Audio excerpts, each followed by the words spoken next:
নমস্কার বন্ধুরা, আজকে 26 এপ্রিল আগামী 48 ঘন্টাতে কোথায় কিরকম তাপমাত্রা বা গরম বৃদ্ধি হতে চলেছে এবং কোন জেলাগুলোতে বজ্রপাতের সাথে ঝড়ো বেগ হাওয়া বা কালবৈশাখী বইতে পারে এবং কোন জেলাগুলোতে ভারী বৃষ্টিপাত কিন্তু আপনারা উপলব্ধি করতে পারবেন, সেগুলো নিয়ে আজকে আমরা বিশ্লেষণ করব। বাংলাদেশ, আসাম, ত্রিপুরা এবং আমাদের পশ্চিমবঙ্গে কোথায় কিরকম ওয়েদার অ্যাডভান্স করছে আগামী 48 ঘন্টাতে। সবার প্রথম কথা হচ্ছে গিয়ে আলিপুর আবহাওয়া দপ্তর এবং আইএমডির তরফ থেকে পশ্চিমবঙ্গের উত্তরবঙ্গের জেলাগুলোতে জন্য কমলা সতর্কবার্তা রয়েছে এবং দক্ষিণবঙ্গের প্রায় 5 জেলাতে এখন অব্দি কমলা সতর্কবার্তা রয়েছে এবং বাকি ডিস্ট্রিক্টগুলোতে হলুদ সতর্কবার্তা রয়েছে।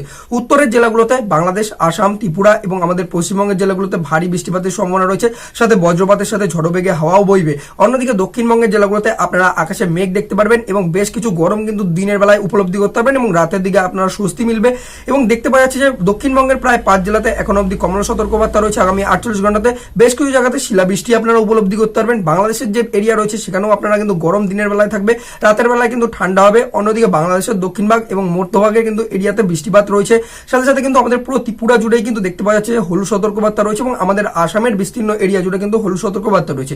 এবার আমরা এক এক জেলা করে দেখার চেষ্টা করি কিরকম ভাবে আবহাওয়াটা অ্যাডভান্স করছে। সবার প্রথম কথা হচ্ছে লো লেভেলের হাওয়া বা 925 হেক্টোপাস্কেলে দেখতে পাওয়া যাচ্ছে একটা অ্যান্টি সাইক্লোন বর্তমানে আমাদের বঙ্গোপসাগরে রয়েছে এবং সেখান থেকে জলীয় বাষ্পপূর্ণ হাওয়া কিন্তু আমাদের যে সমুদ্র তটের যেসব জেলাগুলো রয়েছে, যেমন আমাদের মেদিনীপুরের এরিয়া, সাথে সাথে কিন্তু আমাদের উত্তর 24 পরগনা, দক্ষিণ 24 পরগনার এরিয়া, হাওড়া, হুগলি এবং এই যে এরিয়াগুলো রয়েছে আমাদের, সাথে সাথে কিন্তু বাংলাদেশের যদি কথা বলি চট্টগ্রামের এরিয়া, কক্সবাজারের এরিয়া এবং সাথে সাথে কিন্তু বরিশাল, ঝালকাঠি, পিরিজপুর এবং সাথে সাথে খুলনার এরিয়া, পাবনার এরিয়া, নারায়ণগঞ্জ, কুমিল্লা, এই সব এরিয়াগুলোতে আপনারা কিন্তু ঝড়ো বেগে হাওয়া দেখতে পারবেন। সাথে রংপুরেও দেখতে পাওয়া যাবে, নারায়ণগঞ্জ, হাবিগঞ্জ এবং ঢাকার এরিয়া জুড়েও কিন্তু আপনারা এই ঝড়ো বেগে হাওয়া দেখতে পারবেন, যার জন্য কিন্তু প্রায় এই হাওয়ার স্পিড প্রায় 40 কিলোমিটার পার আওয়ারেও থাকতে পারে, অর্থাৎ এখানে আপনারা কালবৈশাখী উপলব্ধি করতে পারবেন।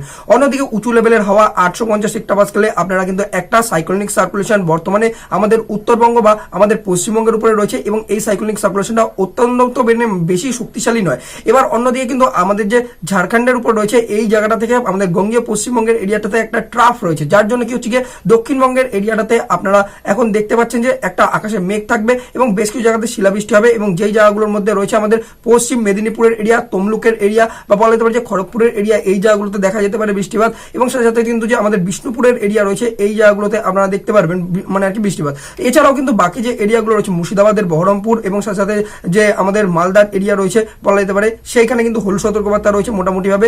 এবং অন্যদিকে আমাদের যে পুরুলিয়া, বাঁকুড়া, বীরভূমের এরিয়া রয়েছে এবং সাথে সাথে আসানসোল, দুর্গাপুর, এখানে টেম্পারেচার দিনের বেলায় কিন্তু মোটামুটি 35 ডিগ্রির উপরেই থাকবে, রাতের বেলায় কিন্তু স্বস্তি মিলবে এই জায়গাগুলোতে। এবার আমরা বৃষ্টিপাত দেখার চেষ্টা করি। যেহেতু উত্তরবঙ্গে আমরা দেখতে পেলাম যে একটা সাইক্লোনিক সার্কুলেশন 850 হেক্টোপাস্কেলে রয়েছে এবং সাথে সাথে 500 হেক্টোপাস্কেলে ওয়েস্টার্ন ডিস্টারবেন্স বর্তমানে কিন্তু প্রেজেন্স রয়েছে, এই জন্য কি হচ্ছে গিয়ে উপর লেভেল থেকে নিচু লেভেলে মানে আর কি হাওয়া একসাথে মিক্সিং হচ্ছে। তো এখানে কিন্তু বর্তমানে এর দরুন কিন্তু বৃষ্টিপাত দেখতে পাওয়া যাবে। এবার যার জন্য কিন্তু ভারী বৃষ্টিপাত আমাদের কোন কোন জেলাগুলোতে দেখতে পাবো আমরা, তো আসামের ক্ষেত্রে নিম্ন আসাম অর্থাৎ হচ্ছে কি বঙ্গাইগাঁও, বারপেটা এবং সাথে সাথে ধুবড়ির যে এরিয়া রয়েছে, তারপর ডিমা হাসাও, কার্বি আংলং, তিনসুকিয়া, জোরহাট, বিশ্বনাথ, এই জায়গাগুলোতে আপনারা দেখতে পারবেন। অর্থাৎ হচ্ছে কি নিম্ন আসাম, মধ্য আসাম এবং উচ্চ আসাম, 3 জায়গাতেই আপনারা বৃষ্টিপাত দেখতে পারবেন এবং গুয়াহাটির এরিয়াতেও বৃষ্টিপাত রয়েছে। অন্যদিকে গারো হিলস, তুরা, এই যে এরিয়াগুলো রয়েছে অর্থাৎ হচ্ছে কি পশ্চিম গারো হিলস, এই জায়গাগুলোতে দেখতে পারবেন।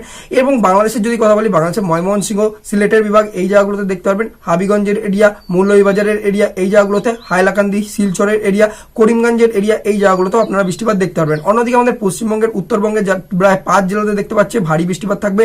সেক্ষেত্রে আমাদের যে আলিপুর দুয়ার রয়েছে এবং কোচবিহারের এরিয়া, ফালাকাটা, মাথাভাঙা, দিনহাটা যে এরিয়া রয়েছে, এই জায়গাগুলোতে আপনারা ভারী বৃষ্টিপাত দেখতে পারবেন 28 তারিখ দিন।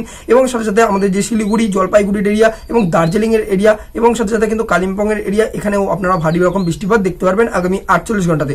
অর্থাৎ সব মিলিয়ে দেখতে পাওয়া গেলে এখন বর্তমানে পশ্চিমবঙ্গের উত্তরবঙ্গে ভারী রকম বৃষ্টিপাত রয়েছে এবং দক্ষিণবঙ্গে মোটামুটি ভাবে আকাশ মেঘলা এবং বৃষ্টিপাত বজ্রসহ কিন্তু আপনারা দেখতে পারবেন। অন্যদিকে আমাদের ত্রিপুরার উপরে গোমতি, সিপাহীজলা, ঊনকোটি, উত্তর ত্রিপুরা, পশ্চিম ত্রিপুরা এবং দক্ষিণ ত্রিপুরা সব জায়গাতেই কিন্তু হলুদ সতর্কবার্তা এবং আকাশে মেঘ বজ্রপাত আপনারা কিন্তু উপলব্ধি করতে পারবেন এই আগামী 48 ঘন্টাতে। তো বন্ধুরা, ভিডিওটা আপনারা কোন জেলা থেকে দেখছেন এবং আপনাদের জেলাতে কিরকম গরম এবং ঝড়ের সাথে বৃষ্টিপাত এবং বজ্রপাত আপনাদের রয়েছে, সেগুলো আপনারা কিরকম উপলব্ধি করলেন অবশ্যই কমেন্ট বক্সে লিখবেন আপনারা কোন জেলা থেকে দেখছেন। আর এরকম যদি আপনারা রেগুলার আবহাওয়া সম্পর্কিত আপডেট পেতে চান তাহলে আবহাওয়া দর্পণকে অবশ্যই ইউটিউবে সাবস্ক্রাইব করবেন। আর বন্ধুরা, ভিডিওটা যদি ভালো লেগে থাকে বন্ধুদের সাথে শেয়ার এবং ভিডিওটাকে অবশ্যই লাইক করবেন। তো দেখা হচ্ছে আপনাদের সাথে পরবর্তী আবহাওয়া আপডেটের সাথে।